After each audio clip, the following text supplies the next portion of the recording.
तो hello guys, hi. मैं Devashish sir guys, welcome back to my channel the educational site. तो guys, जैसे कि इसके पहले वाली क्लास में हम न्यूक्लिक एसिड का फंक्शन स्ट्रक्चर पूरी तरह से खत्म कर चुके थे।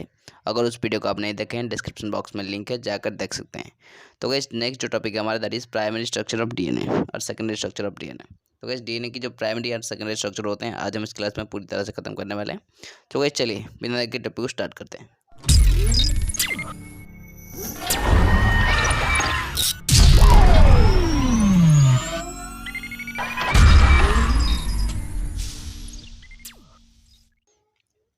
तो guys, primary structure of DNA first देखते हैं, देन गाइस हम नेक्स्ट देखेंगे सेकेंडरी स्ट्रक्चर। तो गाइस, प्राइमरी स्ट्रक्चर में क्या होता है guys? In deoxyribonucleic acid the nucleotides are joined by 3/5 phosphodiester bonds. In other words, each phosphate group is terrified to the third hydroxyl group of pentose and to the fifth hydroxyl group of the next pentose. तो guys, deoxy ribonucleic acid जो होते हैं guys, इसमें जो nucleotides होते हैं जो guys, ये 3 to 5 कार्बन जो होते हैं गाइस फॉस्फोडाइस्टर बॉन्ड में ज्वाइन होते हैं गाइस। और गाइस अदरवाइज इसको गाइस फॉस्फेट ग्रुप जो होते हैं गाइस, एक्सेप्ट जो कि इसका चेन में प्रेजेंट होते हैं उसको एक्सेप्ट करके, और जो भी होते हैं गाइस स्टेरिफाइड होते हैं जो कि इसका थर्ड हाइड्रोक्सिल ग्रुप में जो कि पेंटोज, और गाइस फिफ्थ हाइड्रोक्सिल ग्रुप जो इसका नेक्स्ट पेंटोज में भी। Okay guys, therefore poly deoxy ribonucleotides chain consist of alternating deoxyribose and phosphate residue. तो गाइस, इसीलिए गाइस जो पॉली डीऑक्सीराइबोन्यूक्लियोटाइड्स जो होते हैं गाइस, चेन होते हैं गाइस, इसका ये alternate deoxyribose and phosphate residue इसको लेके कंस्टिट्यूट होते हैं। ओके गाइस, तो गाइस ये रही हमारा प्राइमरी स्ट्रक्चर। तो गाइस देखते हैं सेकेंडरी स्ट्रक्चर ऑफ डीएनए। तो guys, DNA in solution state takes the form of secondary structure. तो गैस डीएनए जो होता है गैस सॉल्यूशन स्टेट में, इसी में ही सॉल्यूशन स्टेट में गैस ये जो होते हैं गैस सेकेंडरी स्ट्रक्चर में फॉर्म होते हैं। Weston and Crick in 1953 proposed the secondary structure of DNA in the form of famous double helix model, for which they shared the Nobel Prize in 1962 along with Wilkins. तो guys ये जो gas secondary structure जो कि DNA का gas, ये वॉस्टन and Crick's ने 1953 ने propose किया था, जो गैस जो कि डबल हेलिक्स मॉडल की तरह फेमस किया था इसको, जिसमें गैस ये नोबेल प्राइज ओन किए थे जो कि 1962 में जो गैस उल्किन के साथ। They worked out the double helical model of DNA basing on following observation made available to them. तो गैस ये जो हेलिकल मॉडल प्रपोज किए थे जो कि डीएनए का सेकेंडरी स्ट्रक्चर, वो गैस ऑब्जर्वेशन के दौरान ये दिए गए थे। तो इस चलिए देखते हैं इसका secondary structure.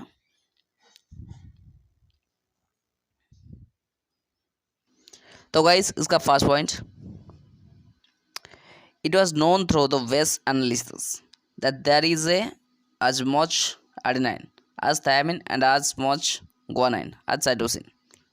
AYT and GYC is equal to 1. Therefore, the sum of purines is equal to the sum of pyrimides.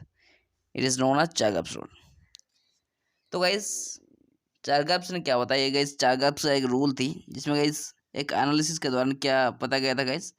तो गाइस ये जो डीएनए में जाएगी गाइस, जितने भी सारे आर्जिनिन होते हैं गाइस, थायमिन भी जो होते हैं गाइस, और गाइस गुआनिन भी कुछ होते हैं और साइटोसिन भी होते हैं, जिसमें guys arginine whole divided by thymine and guys guanine whole divided by cytosine equal to 1 होता है। ओके गाइस, तो गाइस इसीलिए गाइस द प्यूरिन का जो सम होते हैं गाइस, वो pyrimidine बेस के साथ pyrimidine की बेस के सम से बराबर होती है, ये इक्वल होते हैं guys. That's one guys, A plus G is equal to C plus T. तो gas adenine plus guanine is equal to cytosine plus thymine. Okay, तो गैस ये जो रूल होते हैं गैस, इस तरह ये जो एनालिसिस गैस, इसको चारगाफ्स रूल बोलते हैं। Okay guys, then guys number B, x ray diffraction studies जो कि विल्किंस ने 1952 में की थी, सजेस्टेड ए हेलिकल कंपैरिजन। तो गैस जो एक्सरे डिफ्रैक्शन होते हैं गैस जो कि स्टडी में विल्किन ने जो 1952 में सजेस्ट किए थे, वो एक हेलिकल कन्फर्मेशन थी। Okay guys, then guys next point.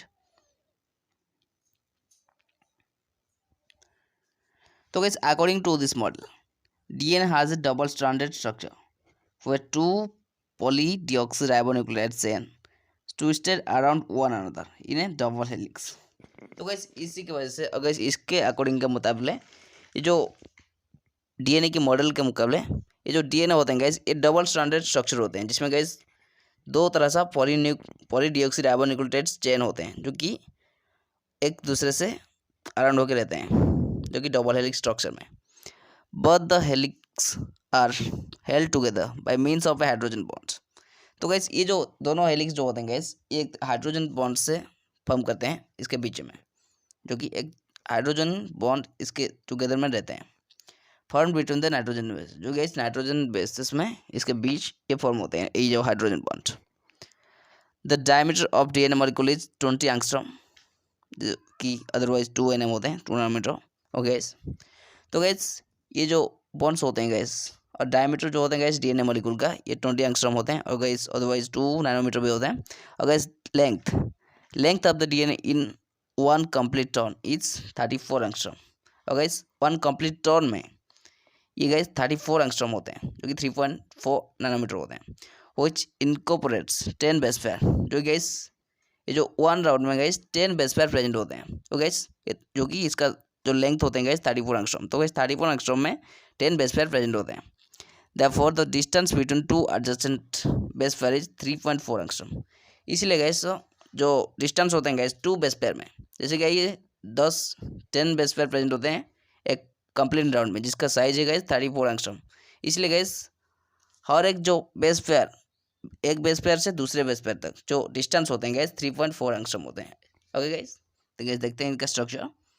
तो गाइस ये जो स्ट्रक्चर है ये डीएनए का स्ट्रक्चर है, आप देख सकते हैं ये जो हेलिकल स्ट्रक्चर है ये डीएनए का स्ट्रक्चर है। तो गाइस इसमें जो 10 बेस पेयर में एक टर्न होते हैं, जैसे गाइस यहाँ पे यहाँ तक 3.4 nm, 34 एंगस्ट्रॉम। ओके गाइस, और गाइस ये जो बेस पेयर होते हैं गाइस इस बेस पेयर से इस बेस पेयर तक जो डिस्टेंस होते हैं गाइस 3.4 एंगस्ट्रॉम होते हैं। ओके, जो कि मैं आपको पहले बताया। तो गाइस ये दोनों पॉलीडिऑक्सीराइबोन्यूक्लियोटाइड्स इस दोनों स्ट्रैंड होते हैं जो कि हेलिकल स्ट्रक्चर में जॉइंट होते हैं। तो गाइस इसमें जो होते हैं गाइस शुगर फॉस्फेट बैकबोन्स होते हैं ये। तो गाइस ये जो होते हैं गाइस ये जो दोनों ये गाइस बेस पेयर होते हैं जिसमें सारे, और गाइस ये जो होते हैं गाइस और यहाँ पे जो ये गाइस 2 एंटीपैरेलल चेन्स होते हैं। ओके गाइस, तो गाइस ये इसका फुल स्ट्रक्चर दिया गया है, जो guys arginine, then guys thymine, then sugar guanine, cytosine, जिसका गाइस 0.5 एंगस्ट्रॉम nm होते हैं गाइस इसका लेंथ। तो गाइस इस डीएनए का लेंथ जैसे कि मैं आपको पहले बताया गाइस इसका लेंथ जो है 20 एंगस्ट्रॉम, और गाइस इसका डायमीटर जो होते हैं गाइस सॉरी गाइस एक कंप्लीट टर्न का जो लेंथ होती है वो 34 एंगस्ट्रॉम होते हैं, और गाइस इसका डायमीटर जो होते हैं गाइस 20 एंगस्ट्रॉम होते हैं। ठीक है गाइस, तो गाइस ये रही इसका कंप्लीट स्ट्रक्चर। तो गाइस नेक्स्ट आगे देखते हैं।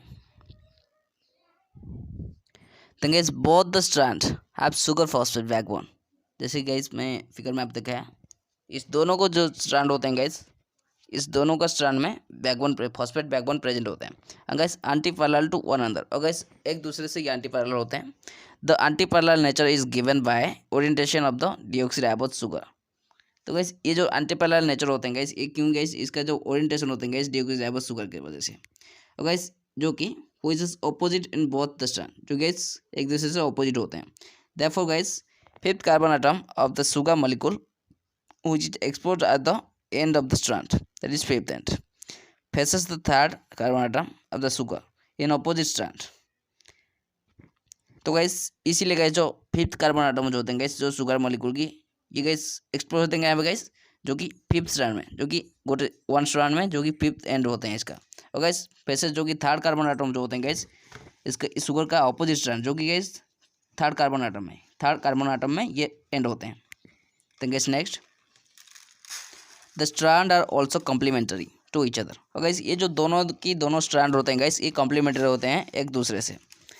This nature is based on the purine pyrimidine links. तो गाइस ये जो नेचर होता है गाइस जो एक दूसरे से कॉम्प्लीमेंटरी होते हैं गाइस इसके लिए गाइस कौन वजह से होते हैं गाइस प्यूरिन pyrimidine जो गाइस लिंक्स होते हैं गाइस इसको बेस करके इसका ये नेचर प्रेजेंट होते हैं और पॉसिबल होते हैं। If one strand is having a purine base, अगर गाइस एक स्ट्रैंड का प्यूरिन बेस प्रेजेंट होते हैं जो कि आर्जिनाइन भी हो सकते हैं और गुआनाइन भी हो सकते हैं, और guys other strand most have a pyrimidine काउंटपार्ट्स। अगर गाइस एक स्ट्रैंड प्यूरिन बेस कंटेनिंग करता है, जो गाइस आर्जिनाइन भी हो सकता है और ग्वानाइन भी हो सकता है। और गाइस अदर स्ट्रैंड जैसे तैसे भी इसका एक पिरिमिडिन काउंटपार्ट प्रेजेंट होना चाहिए इसमें। और गाइस फॉर एग्जांपल गाइस जो कि साइटोसिन और थायमिन हो सकते हैं। For example guys A double में टी, तो guys arginine and thymine, then guys guanine and cytosine. तो गाइस ये इसका कॉम्बिनेशन है। तो guys in DNA nucleotides are joined by means of a phosphodiester bond.